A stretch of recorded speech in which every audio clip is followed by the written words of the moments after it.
Jaya Kunja Bihari.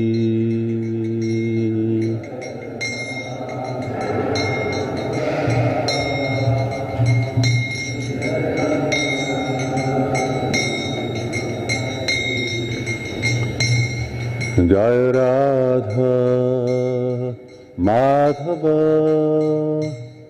Jaya Kunja Bihari.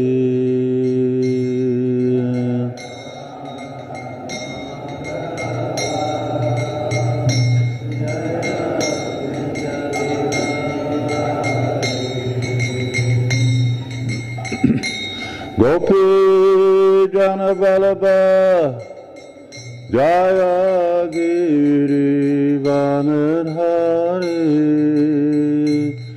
Jaya Girivanadhari.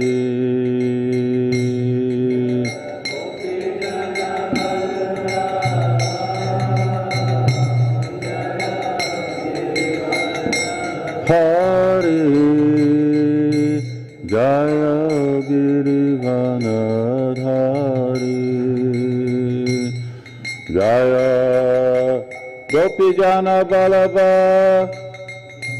Jaya Girivanadhari Jaya Girivanadhari Jaya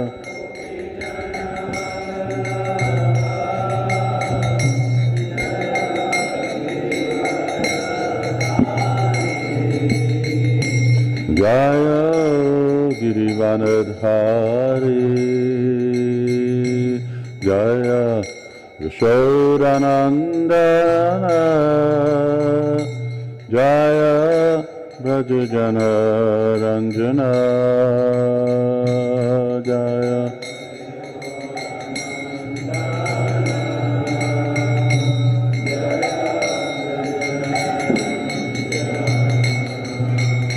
Jaya Yashoda Nandana Jaya Brajajana Ranjana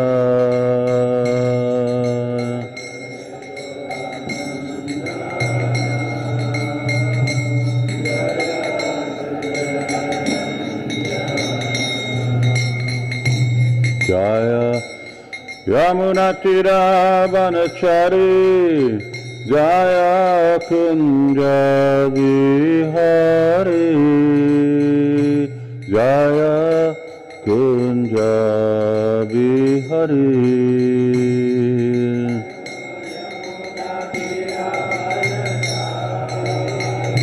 Jaya Kunja Bihari Jaya Kunja Bihari Jaya Radha Madhava Jaya Kunja Bihari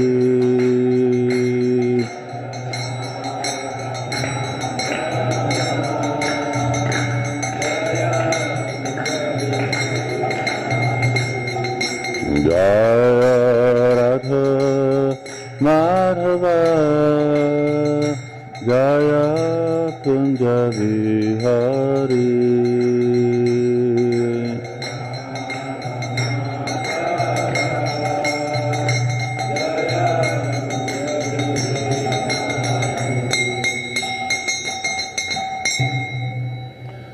Jaya Vishnupad Paramahamsa Parvakacharya Ashtottara Satashi Śrīmad Avecharanaravindra Bhaktivinoda Goswami Maharaj Srila Prabhupada Ki Jai Ananta Koti Vaishnava Vrinda Ki Jai Namacharya Shridas Thakur Ki Jai Shri Rup Sanatan Bhatta Raghunath Shri Jiva Gopal Bhatta Saraghunath Sadguru Swami Prabhu Ki Jai Prem Go Chaitanya Prabhu Nityananda Shri Advaita Gadadhara Shivasari Gaura Bhakta Vrinda Ki Jai Radha Krishna Gop Gopinath Mukunda Radha Kunda Giri Govardhan Ki Jai Shri Shri Radha Madhava Ki Jai Mathura Vrindavan Ki Jai Shri Mahaprabhu Navadvip Ki Jai Gangamayi Jamunamayi Ki Jai Tulsi Devi Bhakti Devi Ki Jai Shri Harinam Sankirtan Ki Jai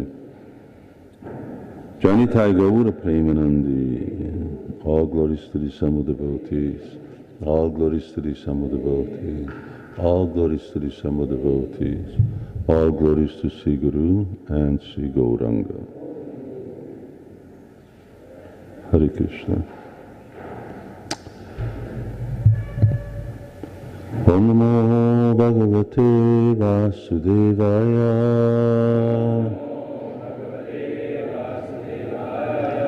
Om Namo Bhagavate Vasudevaya.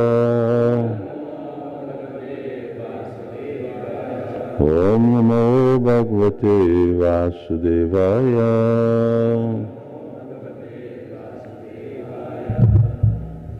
Hare Krishna.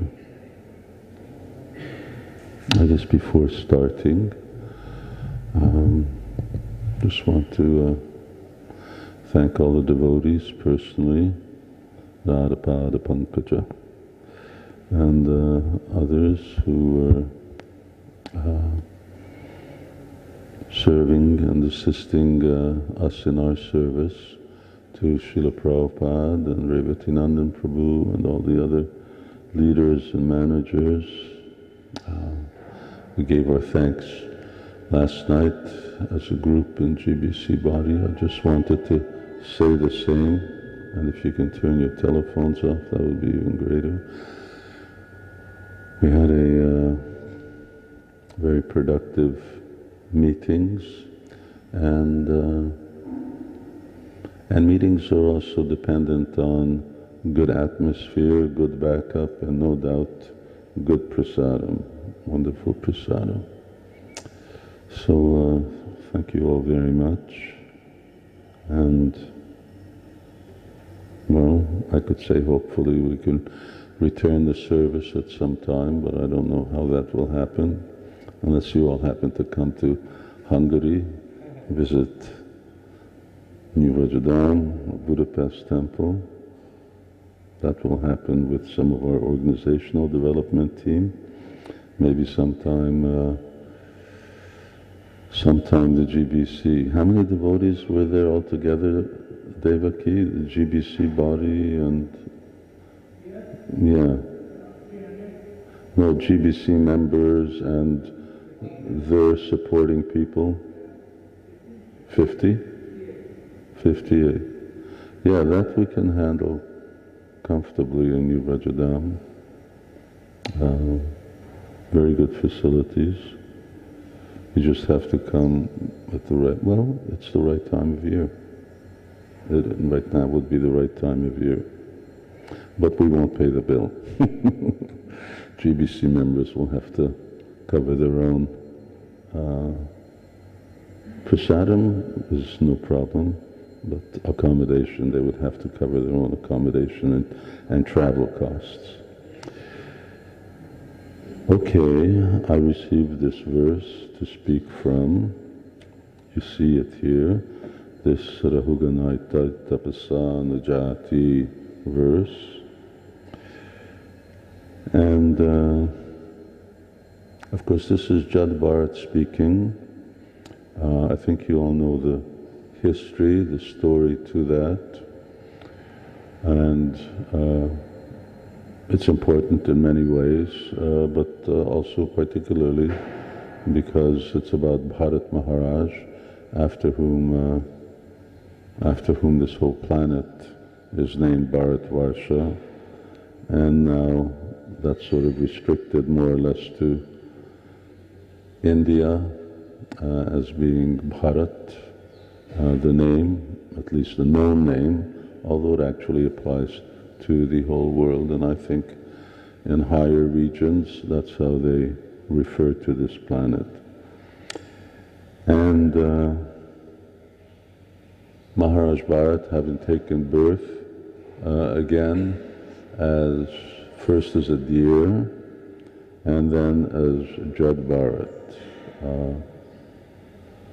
It's interesting that very often it's with different, I don't know, yoga groups or gurus or teachers and so on, there's this misunderstanding although they believe in transmigration, that once you attain the human form of life, you can't go back. But of course, Krishna infers the fact that you can. Svapamapi asya dharmasya trayato mahato bhayat. That this trayato mahato bhayat is that yes, you can lose this human form of life. And of course, here is the historical explanation of how a great king and a great devotee can actually then become a deer in this case. And later on, of course, we have the example of Vritrasura, who Maharaj Chitraketu, who by committing an apparent offense then becomes a demon in his life. Of course, both of these examples are sort of exceptional examples in the sense that neither of them are ordinary devotees. Maharaj Chitraketu is on the platform of prema, and Bharat Maharaj is on the platform of bhava. Platform of bhava, one can actually, if one commits offense, fall down. That wasn't the case. Therefore, these are arrangements by the Lord to actually show what can happen. And Maharaj Chitraketu was already on the platform of prema, in which case he actually couldn't commit aparad to Lord Shiva, but rather it was a misunderstanding. And interestingly, despite the fact that he could have explained away that no, this is all a misunderstanding, since Durga Devi had already cursed him, then he just accepted it. And Lord Shiva pointed this out, Drishtavana Sishushoni Hare Adbhuta. Just see how adbhuta, how extraordinary the Vaishnavas are, that even though you unjustly cursed him, he's not objecting. So, yes, it is possible to actually regress from the human form of life. For Vaishnavas it's a rarity, but for non-devotees and especially for people who are not serious spiritual practitioners, then that's not possible. So here he comes. Don't sit like that. Prabhupada would say, sit properly. And now, having taken this after dear life, taken the birth, and he explains this later on in further verses, then he says, in my previous birth, I was known as Maharaj Bharat. I attained perfection by becoming completely detached from material activities through direct experience, and through indirect experience I received understanding from the Vedas. I was fully engaged in the service of the Lord, but due to my misfortune, very interesting words, I became very affectionate to a small deer, so much so that I neglected my spiritual duties. Due to my dear affection for the deer in my next life, I had to accept the body of a deer. Due to my past sincere service of the Lord, I could remember everything of my past life, even while in the body of a deer, which indicates that if one does significant service, he may remember things from his past life. Because I'm aware of the fall down in my past life, I always keep myself separate from association. So once again, he is repeating, yes, it is possible, and it did happen. So now he is as Jad Bharat, and somehow or another he got dragged into the service, conscripted. It takes me a little while to get used to speaking English, because I'm not used to speaking it. But he got conscripted into the service of Maharaj Rahugana, who was on his way to pilgrimage in a palanquin. And of course he had palanquin bearers. So those who were actually carrying the palanquin. You know, if you sit on your knees, then you won't be struggling to stay awake. You can't fall asleep when you're sitting on your knees. He's too sleepy to hear what I'm saying. It's something that you can try. You sit on your heels, sitting with your knees, on your knees, you'll never fall asleep, because your back will be completely straight, and it may be painful enough to keep you awake as well. Okay, and he's avoiding from stepping on ants, and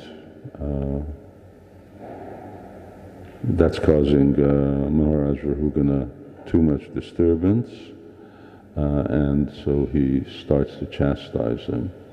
And interestingly enough, even though he's so elevated, the fact that someone speaks badly to him disturbs Jad Bharat's mind, which means the transcendentalists aren't machines. They also have feelings, and they can also be hurt. Now, after all, I'm carrying your palanquin, and on top of that, you're going to criticize me.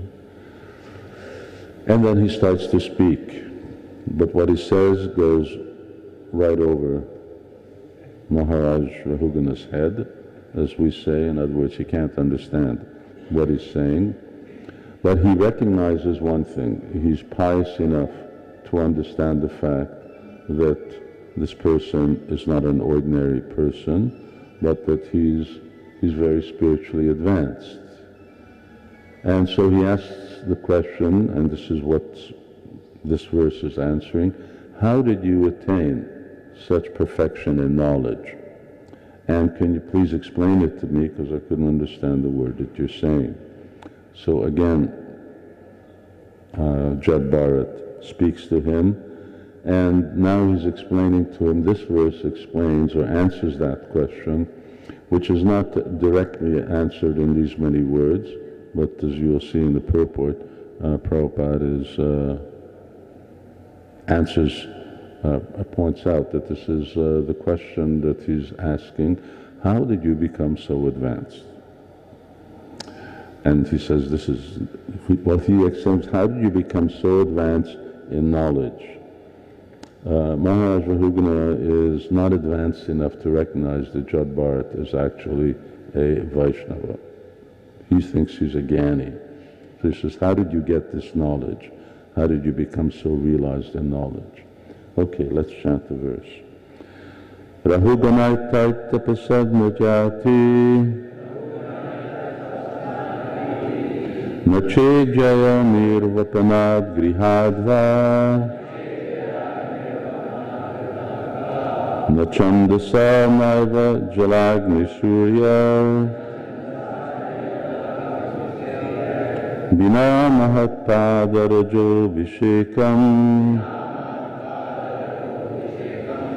rahuganaita tapasa najati nachedjaya nirvapanad grihadva nachandasa naiva jalagni surya bina mahatpadarajo vishekam.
Rahugana, O King Rahugana, etat, this knowledge, tapasa, by severe austerities and penances,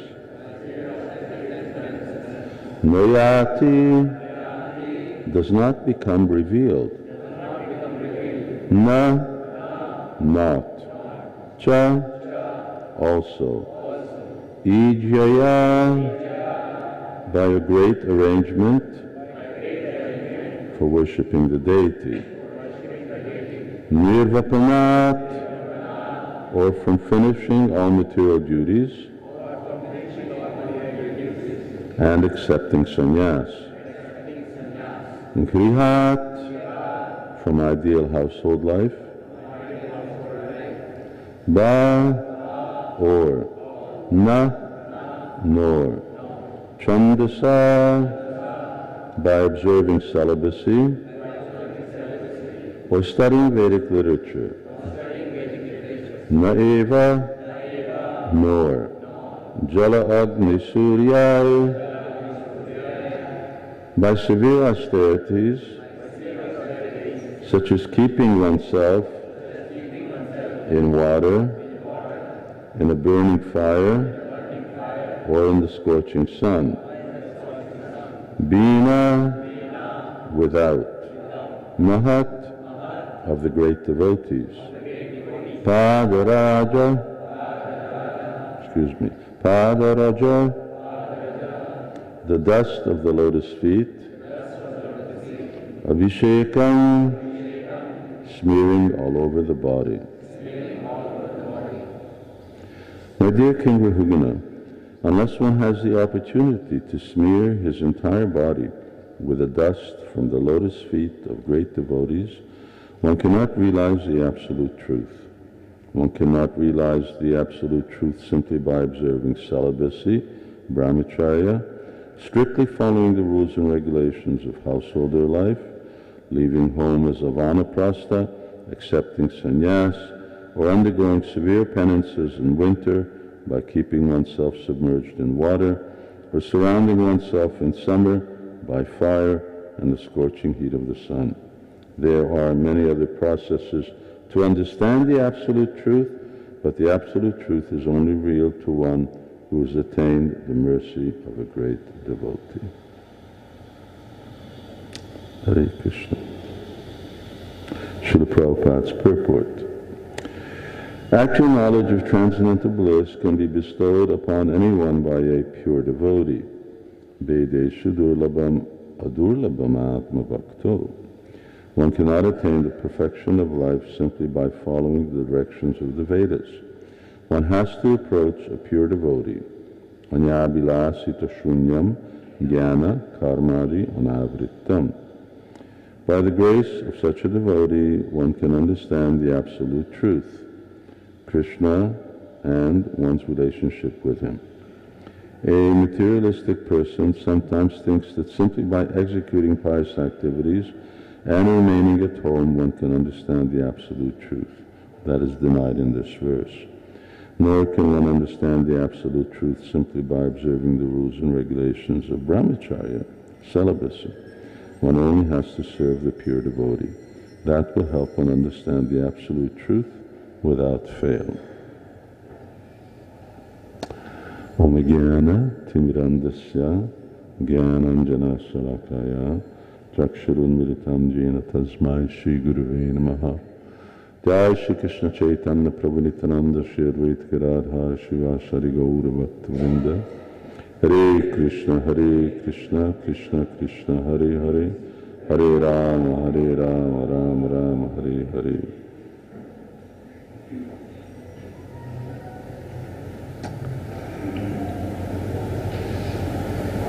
Hare Krishna.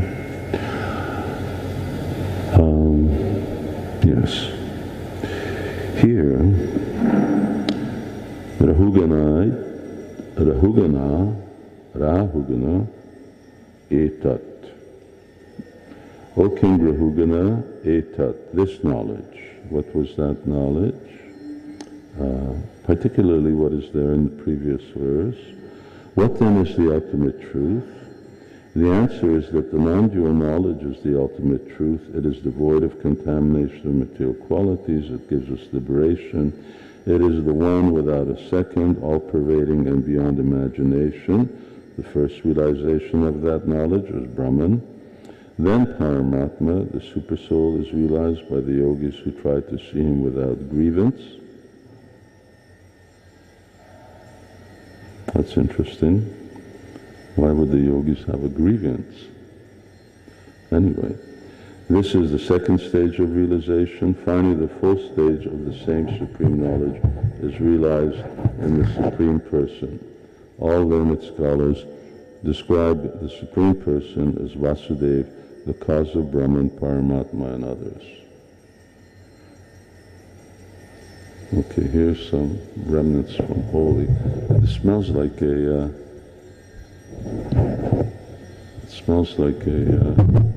petroleum has fallen on it or something like that. So etat, he's talking about this knowledge, and binamaha pada rajo abhishekam. Pada rajo.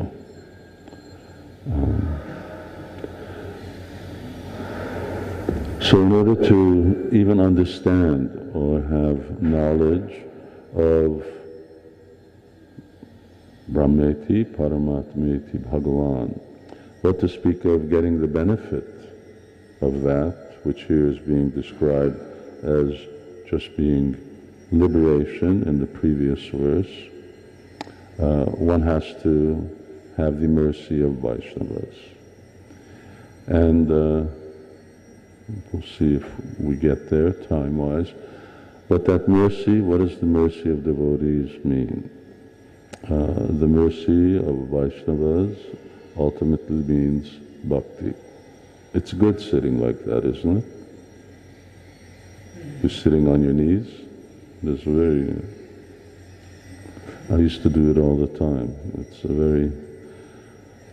You just stay awake. You never fall asleep like that if you sit like that on your heels. It's a yogic posture.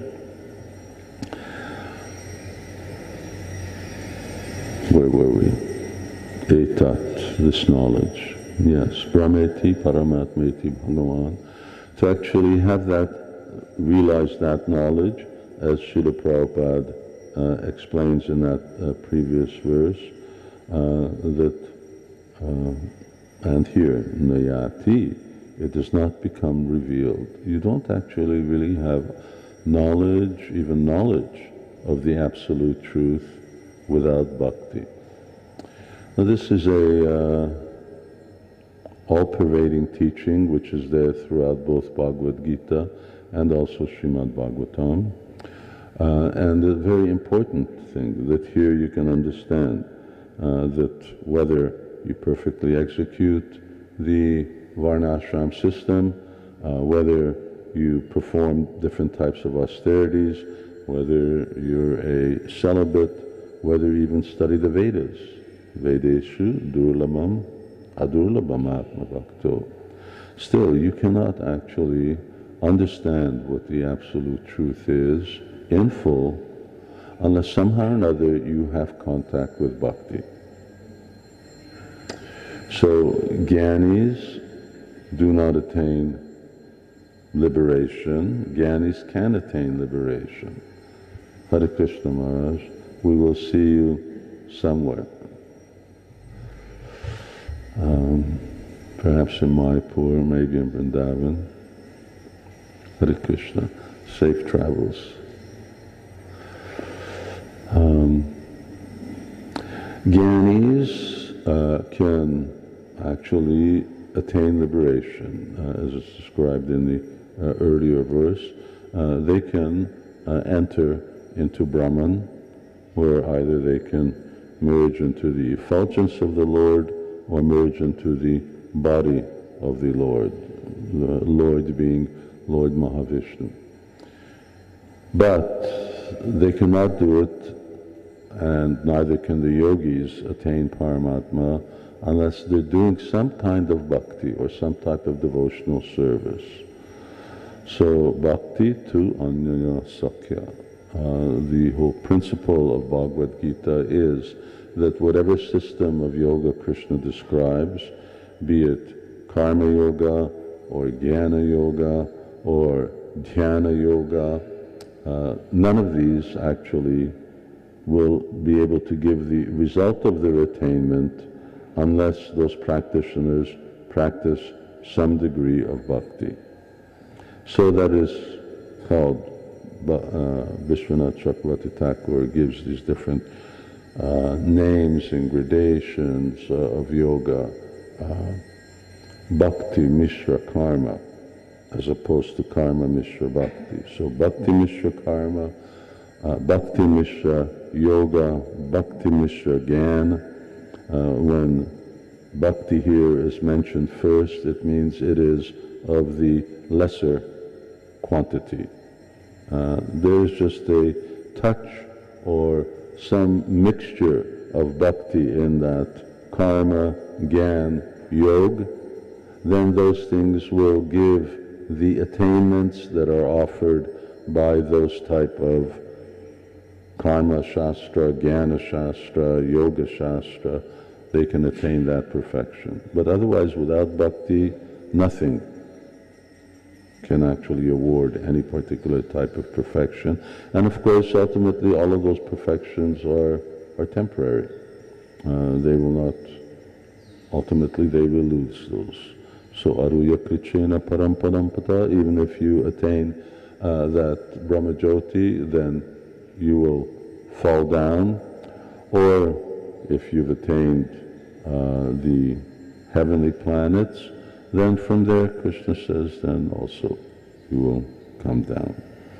So etat, nothing can be attained pada raja without, not only here as is stated, without the blessings of the Vaishnava, but abhishekam, you have to smear it all over your body.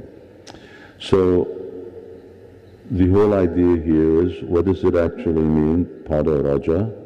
And then what to speak of abhishek, to get the dust of Vaishnav's feet, is that we get the mercy of the Vaishnavas. And the mercy of that Vaishnavas means is that we get their blessings. Here in India, and the place which matches India for requests for blessings are Russia. If anyone's been to Russia, any sannyasis been to Russia, everyone's asking for blessings. Ask for blessings. What does blessings mean? What does it mean to get blessings? Blessings ultimately means to get mercy. And what does mercy mean? Mercy means that one receives the goodwill or the transference of Kripa Shakti from a Vaishnava either to another Vaishnava or to a non-devotee or to an aspirant. So yesterday Bhanu Maharaj was describing the different development of spiritual life and devotion to its perfection. And afterwards we were talking, it was very interesting that if you read Śrīmad Bhāgavatam, Vaikuntha is very elaborately described, and are all the other abodes within this realm. But Goloka Vrindavan is not even directly mentioned in Śrīmad Bhāgavatam.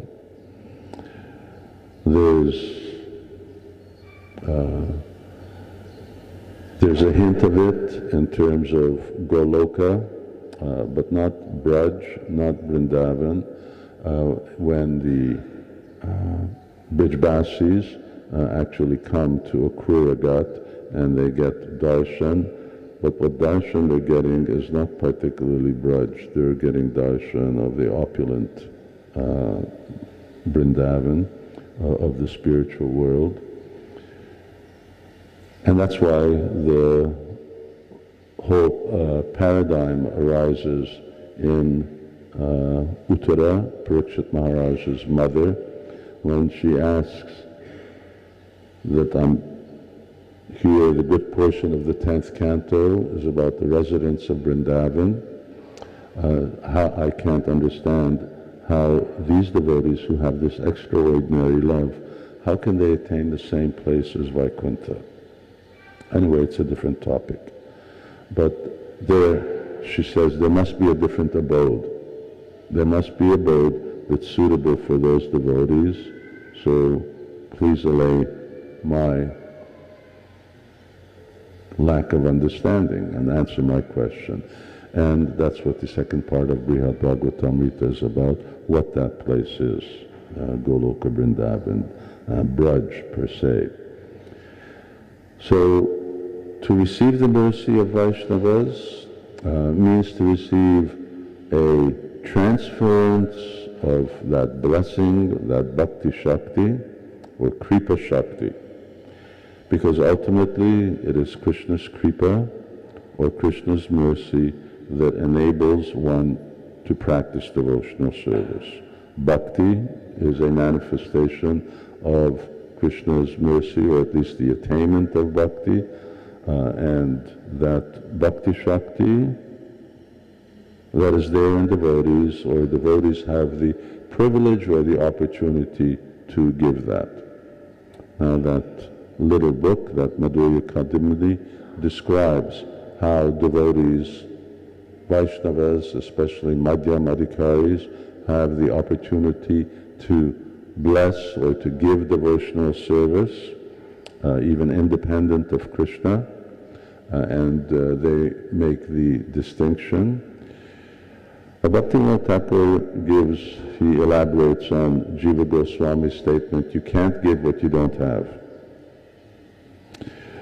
And that there are different grades, or at least he talks about 3 grades of Vaishnavas, and what type of devotion or what type of opportunity for devotional service they give. So he points out that the Prema Bhaktya, he can give all levels of devotion up until, or give the opportunity for devotion up until Prema. He can bless someone with Prema. A devotee who is not so advanced in love, but who is still a transcendentalist, devotees on the stage of ecstasy, they can bless their blessing of devotee and their transference of Kripa Shakti or Bhakti is that devotees can actually attain spontaneous devotional service and practice. In other words, they can inspire someone with spontaneous devotion. And those devotees who are practitioners, who are actually in the true sense of the word Madhyam Adhikaris, they're not Uttam Adhikaris who have descended to the Madhyam platform, then they can bestow faith. So their blessing is that they can bless someone with faith. And interestingly, we see that Srila Prabhupada's example, that while we all accept that Srila Prabhupada was a most exalted Vaishnav on the platform of Prema Bhakti and an associate of Lord Krishna, Chaitanya Mahaprabhu, but still, Srila Prabhupada's blessing to devotees was that you have faith in Krishna and now you practice. Because generally this concept of, oh, can I have a blessing? Blessing means a shortcut. Or at least it's very often those who request for blessings, they want some kind of shortcut. You bless me so that I don't have to do any work.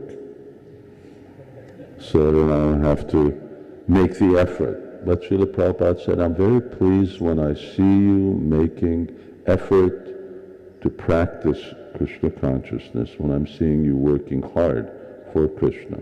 So work hard to serve the Lord, to serve Chaitanya Mahaprabhu, and at the same time,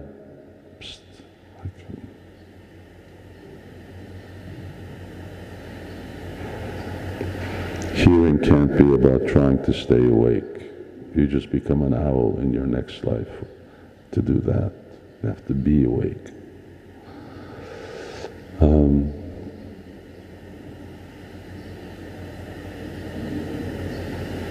So yes, Srila Prabhupada wanted us to make the effort, and ultimately that's what receiving blessings are, that we hear by hearing, Shushudho Shadadanascha Vasudeva Kataruchi.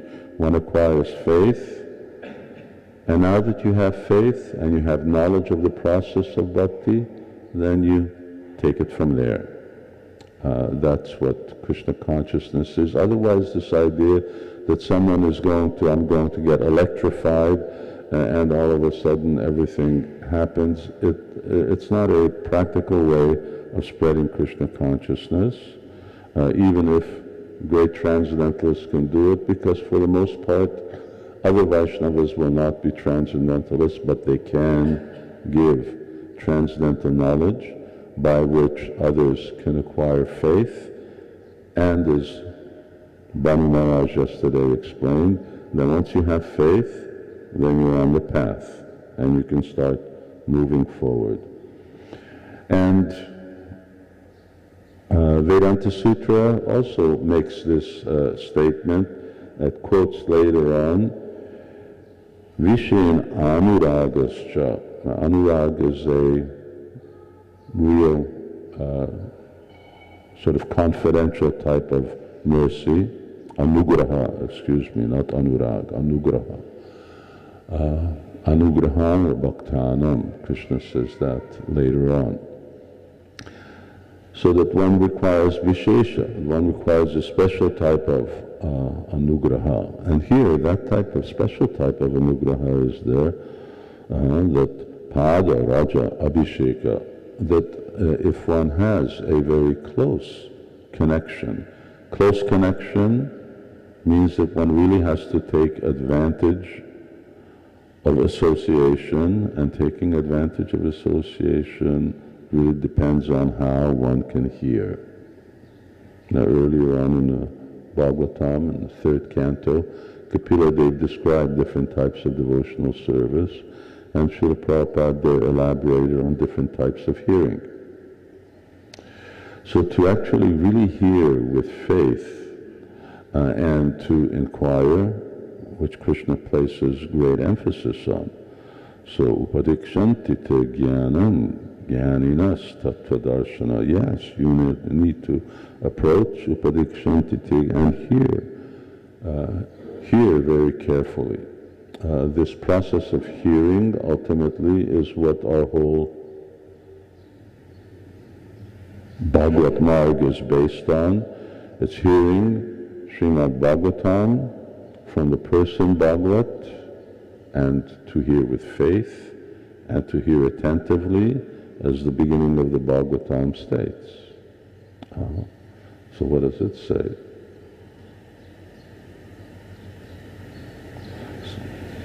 Śrīmad Bhāgavatam Mahamuni Kate Kim Va Parerishvaraha Sadhya Ridya Avarudyate Ata Kritibish Shushushubish Takshanat.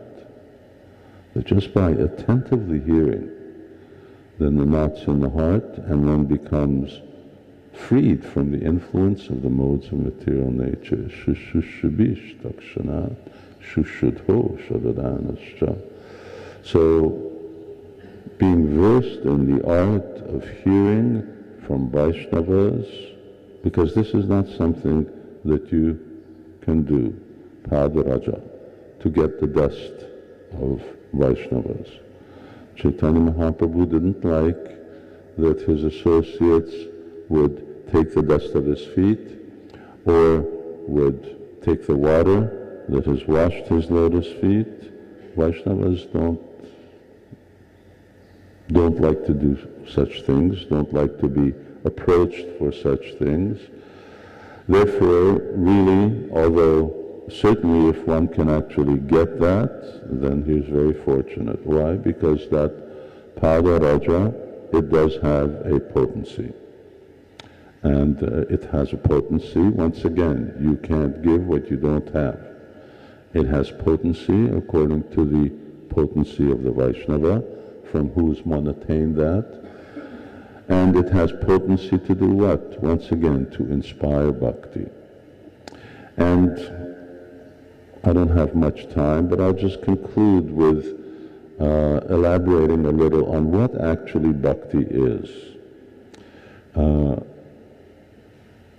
Once again, yesterday, Bhanu Maharaj sort of touched on that. This is a topic that's discussed in Bhakti Rasamrita Sindhu, but it's elaborated on in detail in Brihad Bhagavatamrita. When the Vishnu Dutas meet Gop Kumar, then they actually explain to him what bhakti is, and they tell him, don't think that these activities, for instance, hearing, the process of hearing in itself is not bhakti. There are many people out there who are hearing, and they're hearing so many things.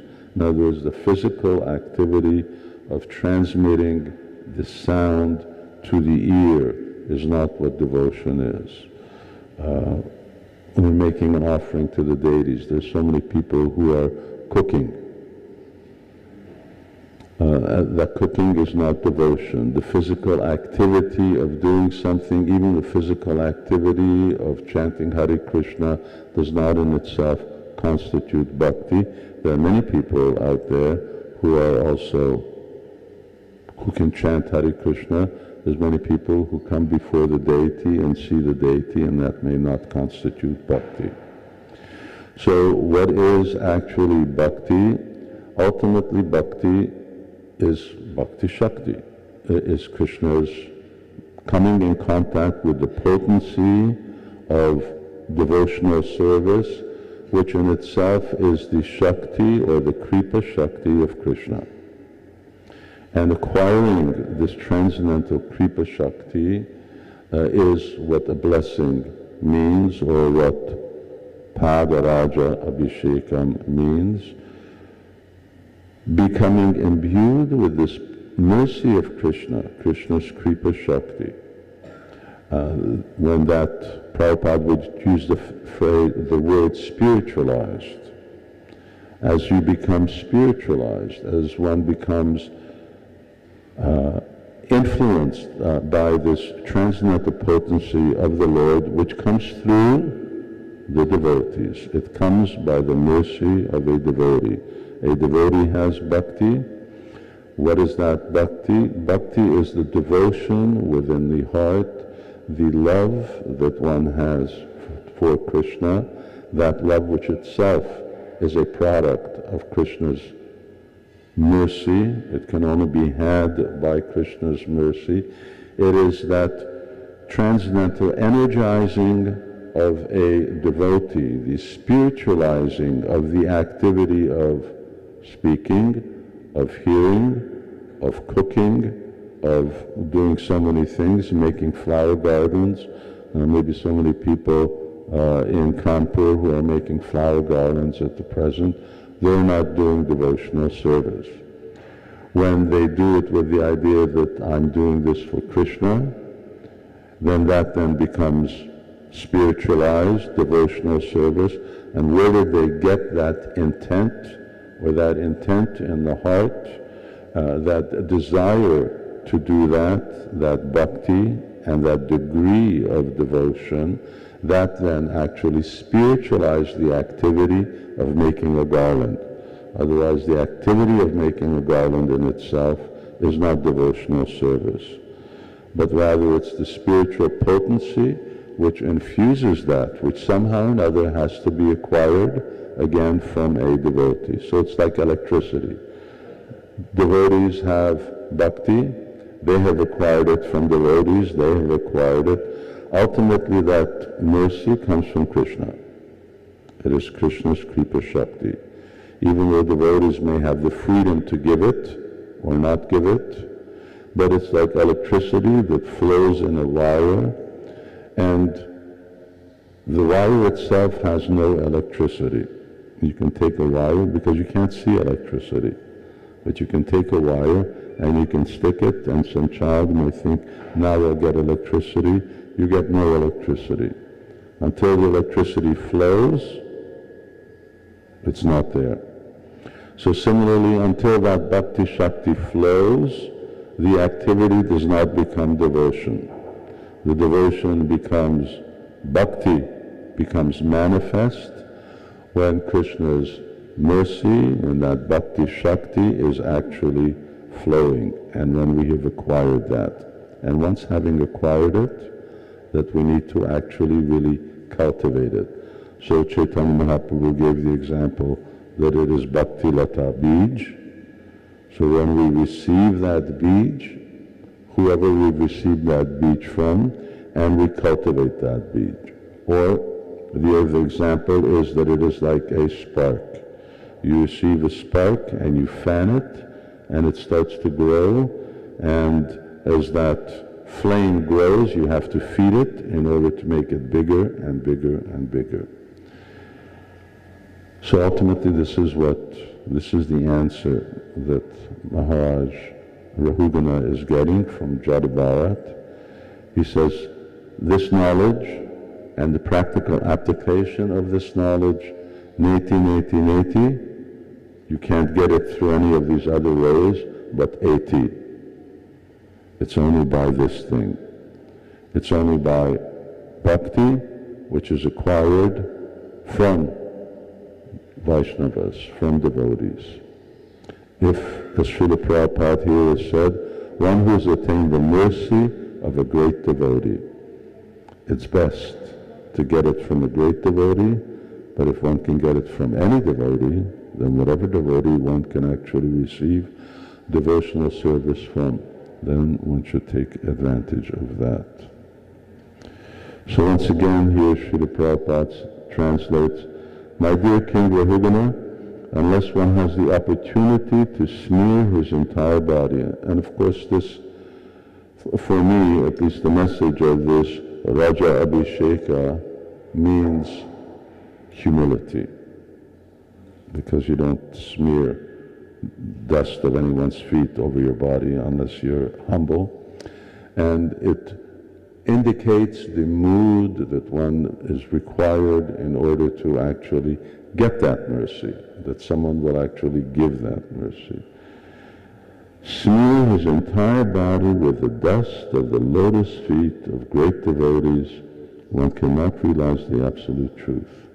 One cannot realize the absolute truth simply by observing celibacy, simply following the rules and regulations of household life, leaving home as a vanaprastha, accepting sannyas, or undergoing severe penances in winter, by keeping oneself submerged in water or surrounding oneself in summer by fire and the scorching heat of the sun. There are many other processes to understand the absolute truth, but the absolute truth is only revealed to one who has attained the mercy of a great devotee. Understand, you can understand so much, partially understand, but you can't get realization even of what you've heard, what to speak of full revelation, unless one has attained the mercy of a great devotee. Yasya prasada bhagavat prasada. And I'm exactly on time, so I will end there. Thank you all very much once again, and Hare Krishna.